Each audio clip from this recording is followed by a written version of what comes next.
Welcome back to the channel. I'm Paul 70stastic, and in today's video I'll be discussing camera mounts. Most likely if you've watched my channel, you've noticed I do have a little bit of a different flavor of dash camming compared to other channels.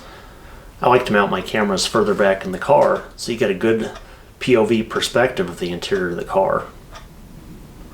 Now, unlike true POV, I don't mount the camera to my head. That'd be kind of uncomfortable. So instead, I actually have it mounted on either side of my seat. Now, each of my camera mounts is tailored for whichever vehicle I've got. So today I'll take you on a tour and show you exactly how my cameras are mounted and give you some tips if you want to try it yourself.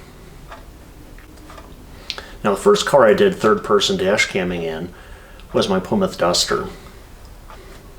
All the way back 2013, I actually took just a little simple metal L bracket and bolted it to the side of my seat.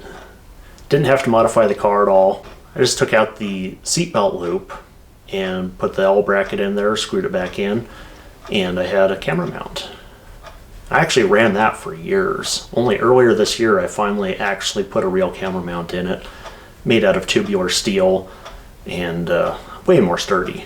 Doesn't have any vibration.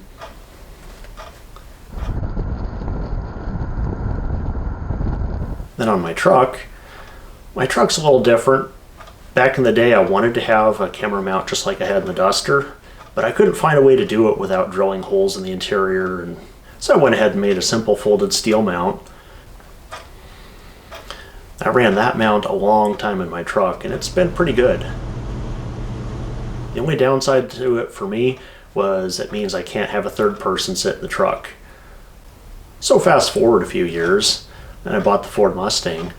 First thing I did was I made a steel mount, a little fancier than what I had in the Duster. I actually made this one kind of ornately folded out of steel and then bolted it to the seat frame right underneath the seatbelt loop. Didn't have to modify the seat at all, and I got a really good stable view. The downside is that the A-pillar did block the view ahead a little bit. I ended up later switching and I used a newer steel mount I made.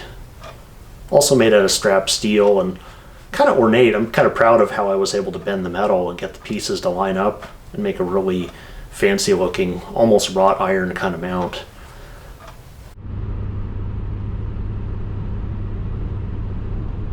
I did also experiment and I added a vibration dampener. Didn't really do anything, but it kind of looks like it does something, so I left it on there. Fast forward a bit, and then I bought the Grand Marquis. Using the techniques I'd already learned, went ahead and made a really nice tubular steel mount for that, and it works great. There's no vibration, and it just mounts to the seat posts on the headrest.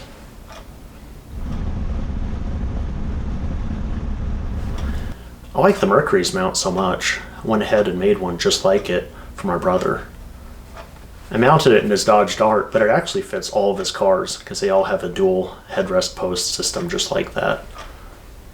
One common theme you might have noticed with all these camera mounts is that they actually use the same Manfrotto-style quick disconnect base.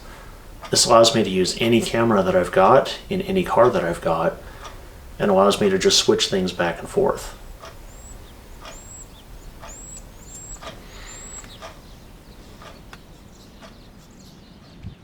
Well, thanks for tuning in. Hope you enjoyed the video. I'll see you next time.